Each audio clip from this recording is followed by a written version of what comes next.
Hey there. So today I feel called to talk about what is referred to as manifesting in theta healing, but let's just talk about it as following our path to be on purpose and finding the most easeful way to do that every day. Um, you may have heard me talk or muse about or write about changing the channel, which has been a really big theme in my life over the last few months. Really feeling access to my own trauma body, my own pain body, woundings from recent relationships and past relationships, and holding that all that is there inside of me, directing a lot of my behavior because beliefs get formed from that, and attachment systems and limbic systems are informed by all of that. And so that is operating in me at the same time that all kinds of other forces are also operating in me.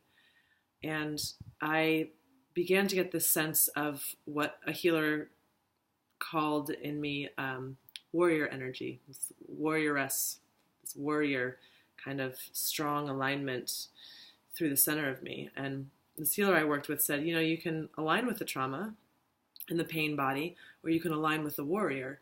And at a certain point, that becomes a choice that we can make.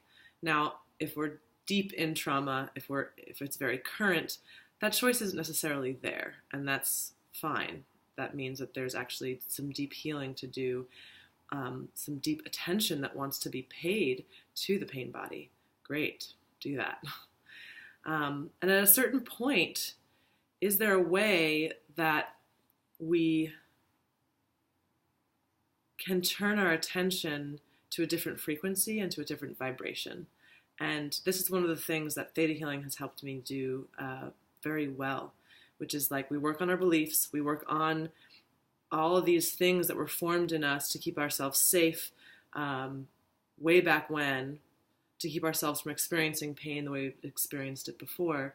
We form these beliefs and we live through them. And then the process of undoing those beliefs, of really recognizing what's not serving us anymore, is the process of turning towards our shadow, turning towards all of that unconscious programming that's happening in us all the time. And then at a certain point, it's almost like we're clearing this, like I like to think of it as space junk out of our fields of stuff that we've been carrying without really knowing that we're carrying it or why we're carrying it anymore. And at a certain point, the field gets clear enough that we can actually more easily align with our purpose and our joy and our passion and our spark for what we are here to be in service to. So I think that this process isn't necessarily this, then that, and it isn't necessarily I have to be perfect before I can realize my dream. That's a belief that some people have for sure.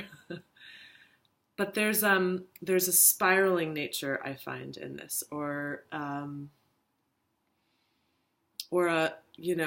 oscillation that happens, and in the very nature of me looking towards where I want to be, manifesting or building my dreams, walking toward my dreams.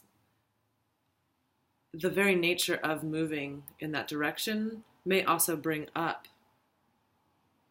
what else is still standing in my way, what else is still difficult for me.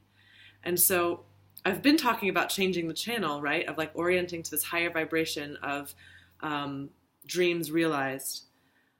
And in a way, that might be possible for some of us, but there may also be a way that turning from all of the shit and the muck to all of the dreams might be a slight, small, micro act of violence to ourselves if there's actually stuff that wants to be held in this.